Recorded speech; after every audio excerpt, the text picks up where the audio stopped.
तो hello guys, आप सबका स्वागत है एक ब्रांड न्यू वीडियो में। उम्मीद करता हूँ आप सब बढ़िया होंगे। तो आज हम एक्सप्लेन करने जा रहे हैं सोलो लेवलिंग का सीजन 2 का एपिसोड नंबर 5। तो चलो बिना किसी देरी के वीडियो को स्टार्ट करते हैं।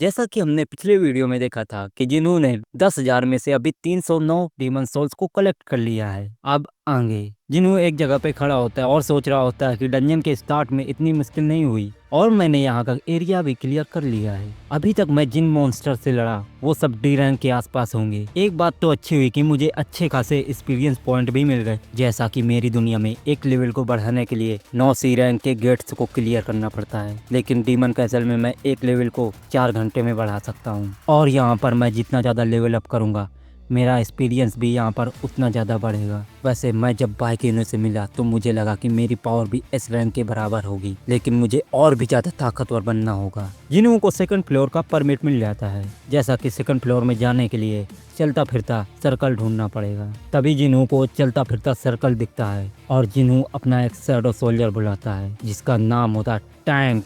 जिन्हों टैंक का साइज देखकर कहता है ये तो काफी बड़ा है। जिन्हों एक छलांग लगाकर टैंक के ऊपर बैठ जाता है और कहता है चलो, लेकिन तभी जिन्हों देखता है कि उसके सामने 3 मॉन्स्टर आ चुके होते हैं। जिन्हों टैंक से कहता है खत्म कर दो सबको। टैंक उन 3 मॉन्स्टर को एक झटके में खत्म कर देता है और तभी यूएसए के हंटर ब्यूरो में सीन शिफ्ट होता है और हम कुछ लोगों को देखते हैं। एक हंटर कह रहा होता है कि रिसेंट में जो आदमी मिला है उसे हमने यहाँ पर रखा है। वो एजेंट कहता है कि ये दावा कर रहा है कि ये एक कोरियन हंटर है, लेकिन वहाँ पर किसी को कुछ भी समझ नहीं आ रहा होता है कि ये कोरियन हंटर दुनिया के दूसरे कोने में क्या कर रहा है। एजेंट कहता है इसका दावा है कि ये 10 साल से किसी डंजन में फंसा हुआ था और जब इसकी आँख खुली तो ये यूएसए में था। वहाँ पर सबको लग रहा होता है कि ये इंसान कोई मैजिकल बीस्ट है जिसके पास ह्यूमंस की कुछ यादें हो सकती हैं। हंटर ब्यूरो का डिप्टी डायरेक्टर कहते हैं कि हम ऐसे इंसान को अकेला नहीं छोड़ सकते जिसने एस रैंक के हंटर्स को भी अपने सामने पानी मंगा दिया था। इसलिए हमने स्कारवेंजर गिल्ड से एस रैंक के हंटर को बुलाया जो कि कोरियन जानता है। हालांकि वो और कोई नहीं वैंग डोंगसू होता है। वैंग डोंगसू कोरिया से यूएसए आ चुका होता है। फिर से एक बकवास दिन, लेकिन वैंग डोंगसू का दिमाग घुमा होता है क्योंकि उस ई रैंक के हंटर को नहीं मार पाया और सीन शिफ्ट होता है। हम देखते हैं कि डीमन कैसल में जिन्हों सोच रहा होता है कि यहाँ पर शायद 100 से भी ज्यादा फ्लोर्स हो सकते हैं और हर एक फ्लोर में एक अलग ही दुनिया है और हर एक फ्लोर का एनवायरनमेंट बहुत अलग है। जिन्हों जिस फ्लोर के मॉन्स्टर को मारता उसे अगले फ्लोर का परमिट मिल जाता और ऐसे करके उसने 27 फ्लोर्स को क्लियर कर दिया होता है। जिन्हों सभी मॉन्स्टर को बड़े ही आसानी से मार रहा होता है। जिन्हों की commander touch skill level up हो चुकी होती है। फिलहाल जिन्होंने अभी जिन मॉन्स्टर को मारा वो सब सी रैंक के थे और जिन्हों को अच्छे खासे एक्सपीरियंस पॉइंट मिलते हैं और अभी तक जिन्होंने 10,000 में से 2,116 डीमन सोल्स को कलेक्ट कर लिया है। हालांकि जिन्हों के पास बहुत कम टाइम होता है क्योंकि जिन्हों को 100 फ्लोर्स को एक हफ्ते में क्लियर कर पाना बहुत मुश्किल दिख रहा होता है। जिन्हों ऐसे करते करते 47, 48, 49 फ्लोर्स को क्लियर कर देता है और वो 50 फ्लोर में पहुंच जाता है। जैसा कि 50वां फ्लोर एक बॉस लेवल का होता है और वहाँ पर उसके बहुत सारे गार्ड्स होते हैं। इस डीमन का नाम होता है वॉल्कन। जिन्हों देखता कि ये बॉस मॉन्स्टर तो काफी बड़ा है और पेटू भी है। जिन्हों अपने शैडो मैजेस को समन करता है और जिन्हों शैडो मैजेस से वेलकन के गार्ड्स के ऊपर अटैक करने को बोल देता है। जिन्हों आयरन और एग्रिस को भी समन करता और उन्हें बैटल करने के लिए भेज देता है। जिन्हों अपने कैंप फ्लायर का यूज करके गायब हो जाता है और हम देखते हैं कि एग्रिस और आयरन अपना जलवा दिखाते हैं और एक एक करके सभी गार्ड्स को खत्म कर रहे होते हैं। जिन्होंने अपनी इस इंटेलिजेंट स्किल को भी बढ़ाया होता है और वो काफी ताकतवर हो गया होता है, जिसकी वजह से उसके शैडो सोल्जर्स भी बहुत ताकतवर बन गए होते हैं। और हम देखते हैं कि बॉस मॉन्स्टर तो वहीं पर मस्त बैठा होता है। जैसे ही जिन्हों ये कहता है वैसे ही बॉस मॉन्स्टर एक पल में गायब हो जाता है और बॉस मॉन्स्टर जिन्हों के शैडो सोल्जर्स के ऊपर अटैक करने लगता है। सभी शैडो सोल्जर्स कुछ समझ नहीं पा रहे होते हैं कि ये कहाँ से आ गया और बॉस मॉन्स्टर एक एक करके सबको अपने बैट से खत्म कर रहा होता है। यहाँ तक कि एक ग्रिस और आयरन की भी हालत खराब हो रही होती है। जिन्हों ये सब देखकर काफी हैरान हो जाता है। जिन्हों ये देखकर काफी हैरान हो जाता है और वो बॉस मॉन्स्टर से फेस टू फेस आ जाता है। हम देखते हैं कि जिन्हों अपना स्टेल्थ मोड ऑफ करके एक पंच रेडी कर लेता है। जिन्हों एक दमदार पंच को रेडी करता है बॉस मॉन्स्टर के मुंह पे धर देता है। जिन्हों के पंच की पावर इतनी होती है कि चारों तरफ तबाही होती है। बॉस मॉन्स्टर भी जिन्हों का मुक्का खाकर बहुत दूर जाके गिरता है। जिन्हों भी अपनी इस ताकत को देखकर काफी ज्यादा शौक हो जाता है, मेरे पास इतनी ताकत है। जिन्हों मन ही मन सोच रहा होता कि मैंने अपनी पूरी ताकत से हमला तो किया, मुझे नहीं पता था कि ये उड़कर इतनी दूर चला जाएगा। जिन्हों अपनी स्ट्रेंथ को देखकर बहुत ज्यादा खुश होता है और देखते हैं कि बॉस मॉन्स्टर को कुछ नहीं हुआ होता है। वो उठकर खड़ा हो जाता है और बहुत जोर से रोर करता है। बॉस मॉन्स्टर अपनी स्किल का यूज करता है, से वो अपनी पावर को 50% और बढ़ा लेता है और बॉस मॉन्स्टर जैसा कि उड़ के जिन्हों के ऊपर अटैक करने के लिए आने लगता है। जिन्हों बॉस मॉन्स्टर की इस पावर को देखकर इतना समझ जाता है कि वो बॉस मॉन्स्टर के इस वार को रोक नहीं सकता। जिन्हों कहता है आयरन। आयरन अपनी शील्ड को तेजी के साथ फेंक देता है। जिन्हों उस शील्ड को पकड़कर जिन्हों आयरन की शील्ड को पकड़ लेता है और बॉस मॉन्स्टर के अटैक को रोकने की कोशिश करता है और उस अटैक से एक अलग तरह की शॉकवेव आती है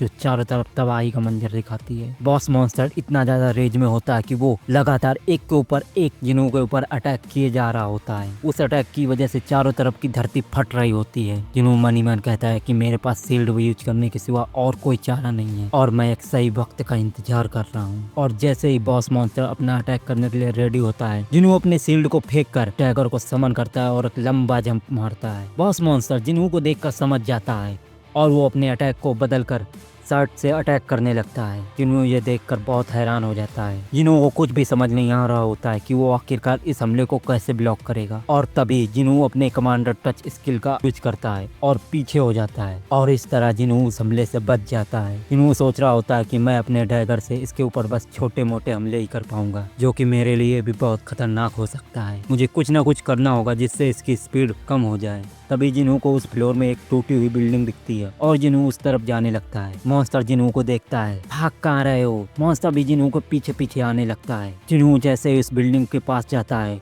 वो तुरंत ऊपर चढ़ जाता है। जिन्हों अपनी स्पीड का यूज करता है और बॉस मॉन्स्टर को एक दमदार स्लैश अटैक देता है और तभी सीन शिफ्ट होता है और हम देखते हैं कि जिन्हों के घर पर मिस्टर हान पार्क है, जिनको लेकर जिन्हों के घर आए होते हैं। मिस्टर हान एक बूढ़ी अम्मा से पूछते हैं कि वो एक लंबा सा लड़का है, वो कहाँ है। बूढ़ी अम्मा बताती है कि मुझे नहीं पता और मिस्टर हान को जिन्हों की छोटी बहन से पता चलता है कि जिन्हों एक हफ्ते के लिए कहीं बाहर गया है। वैसे जिन्हों को लास्ट टाइम शहर के बीचों बीच देखा गया था, जो कि काफी ज्यादा मिस्टीरियस लग रहा था। मिस पर्क मिस्टर हान से कहती हैं, मुझे लगता है कहीं संग जिन्हों को किसी ने किडनैप कर लिया होगा। मिस्टर हान कहते हैं, तुम क्या कह रही हो। संग जिन्हों और वो भी किडनैप, वो संग जिन्हों है, उसे कोई छू भी नहीं सकता। वैसे संग जिन्हों को किडनैप करने के लिए काफी सारे हाई रैंक के हंटर्स लगेंगे और तभी सीन शिफ्ट होता है। हम देखते हैं कि डीमन कैसल में अभी 15 फ्लोर का बॉस अब मारा जा चुका है। इनको काफी सारे आइटम्स मिलते हैं। जिन्हों को बॉस मॉन्स्टर को हराने के बाद काफी सारे आइटम्स मिलते हैं। जिन्हों को एयरिंग मिलती है और एक मैजिकल ऑर्ब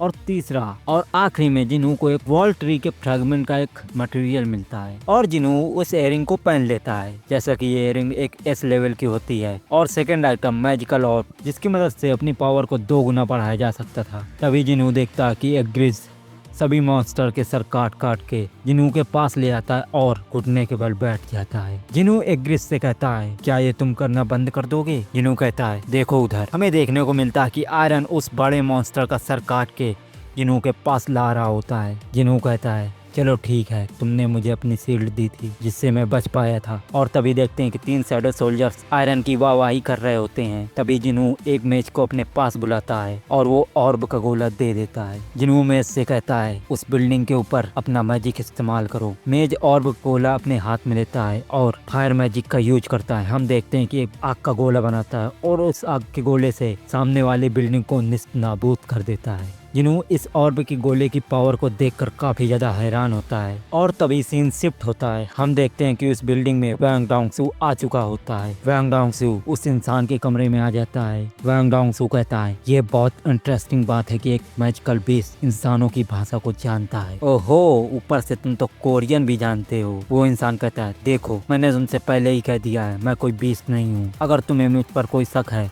तो मेरा डीएनए टेस्ट कर लो। वांग डोंगसू कहता है, तुम जो कहोगे वैसा नहीं होगा। जब कोई किसी गेट से बाहर आता है तो हमें थोड़ा होशियार रहना पड़ता है। क्या पता तुम कोई मैजिकल बीस्ट हो जो कि इंसान बनने का ढोंग कर रहा हो। वो इंसान और वांग डोंगसू एक दूसरे की आंखों में घूर रहे होते हैं। वांग डोंगसू कहता है, तुम्हारे लिए अच्छा होगा कि तुम मेरी बात को सुनो। वो इंसान कहता है, ठीक है। वांग डोंगसू पूछता है, तुमने कहा था ना कि तुम 10 साल तक डंजन के अंदर थे, तो आखिरकार तुमने डंजन के अंदर सरवाइव कैसे किया? क्या तुम कोई ज़ॉम्बी हो? वो आदमी कहता है नहीं। वांग डोंगसू कहता है तो मुझे तुम ही बताओ कि एक आदमी जो कि मर चुका है वो आखिरकार डंजन से कैसे बाहर आ सकता है? वो इंसान कहता है नहीं, ये बिल्कुल भी पॉसिबल नहीं है। इंसान कहता है मुझे एक बात बताओ कि तुम्हें मैजिकल बीस्ट के बारे में क्या क्या पता है? वांग डोंगसू ये सुनते ही चुप हो जाता है। वांग डोंगसू कहता है क्या तुम ये दावा कर रहे हो कि तुम्हें हमसे ज्यादा पता है? और तभी वो इंसान बताता है कि डंजन्स और मैजिकल बीस्ट और ये गेट्स सब एक प्लान का हिस्सा हैं। हालांकि कुछ टाइम पहले बहुत ही ज्यादा खतरनाक लोग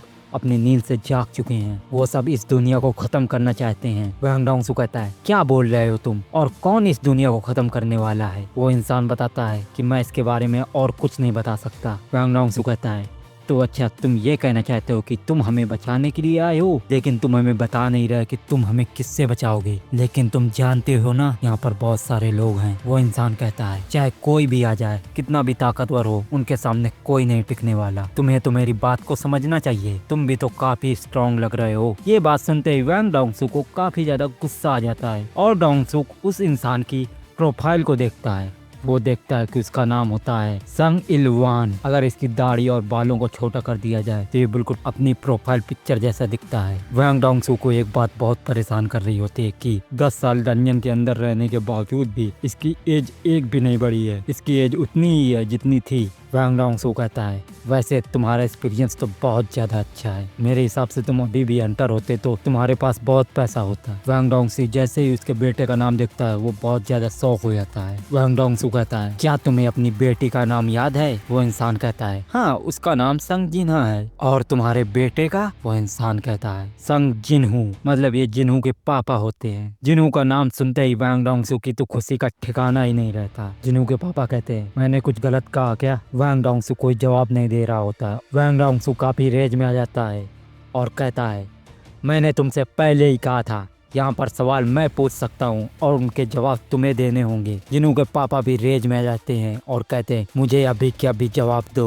वांग डोंगसू कहता है अगर मैंने जवाब नहीं दिया तो? जिन्हू के पापा कहते हैं अगर तुमने मुझे जवाब नहीं दिया तो मैं तुम्हें तब तक मारूंगा जब तक तुम मुझे सब कुछ बता नहीं देते। डोंगसू बटन को दबा देता है और कहता है ये इंसान बहुत जल्दी हमला करने वाला है और ये कोई इंसान नहीं, एक मैजिकल बीस्ट है। अभी की अभी इस जगह को खाली कर दो। वांग डोंगसू जिन्हू के पापा से कहता है वैसे मैं तुम्हारे बेटे से मिलने कोरिया भी गया था और मुझे वहाँ पर जाने के बाद पता चला कि वो पहले ही मर चुका है। जिन्हू के पापा जैसे ये सुनते हैं उनको बहुत बड़ा झटका लगता है। वांग डोंगसू कहता है लगता है मुझे तुम्हें भी वहाँ पर भेजना होगा। और तभी सीन शिफ्ट होता है। हम देखते हैं कि डेमन कैसल में एक कंकाल लटका होता है। जिन्हू नेक्स्ट फ्लोर में आ चुका होता है और वो देखता है कि चारों तरफ मरे हुए ज़ॉम्बी खड़े थे। जिन्हू चारों तरफ नजर घुमाता है और देखता है कि एक मरी हुई पूरी सेना की सेना खड़ी है और उस आर्मी का एक लीडर भी है। जिन्हू अपने शैडो सोल्जर्स को समन कर लेता है और अनडेड आर्मी और शैडो सोल्जर्स के बीच काफी भयंकर बैटल होने लगती है। जिन्हू को शैडो सोल्जर्स अनडेड आर्मी को बड़ी आसानी से खत्म कर होते हैं। अनडेड आर्मी बहुत तेजी से खत्म हो रही होती है, जिसे देखकर अनडेड आर्मी का लीडर